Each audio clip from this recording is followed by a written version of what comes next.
Nilikuwa nasoma nimesoma kitabu cha Kutoka. Milango mingi tu.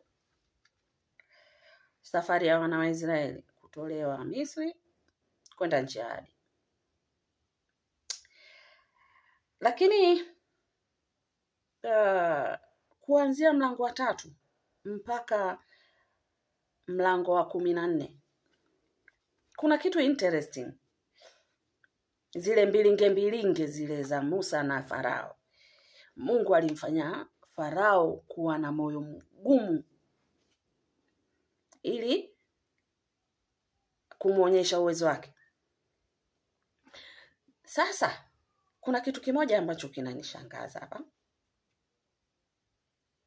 Pamoja na kwamba Farao alikuwa na moyo mgumu, na pale ambapo tu Musa alienda mara ya kwanza akamwambia, Bwana mkubwa, nimetumwa na Sagodi.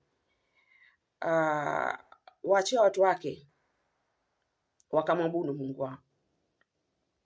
Kutoka pale Farao alitoa amri wana wa Israeli wateswe zaidi.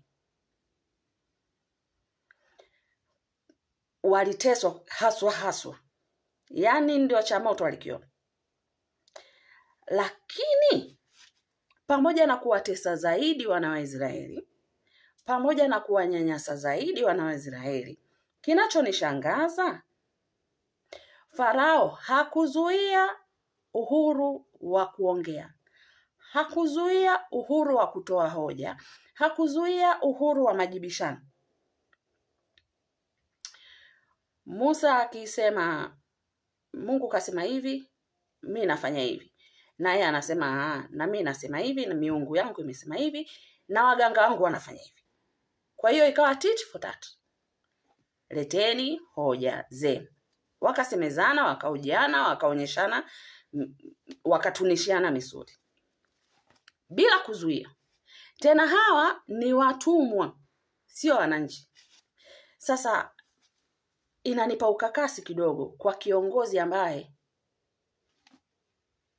wananchi wake wakitaka kuongea anawakata, hakuna kuongea. Anawazuia, hakuna kuongea. Hakuna uhuru wa kuongea, hakuna uhuru wa kutoa hoja. Unajipimaje kiongozi? Ina maana umekuwa na moyo mgumu kuliko Farao?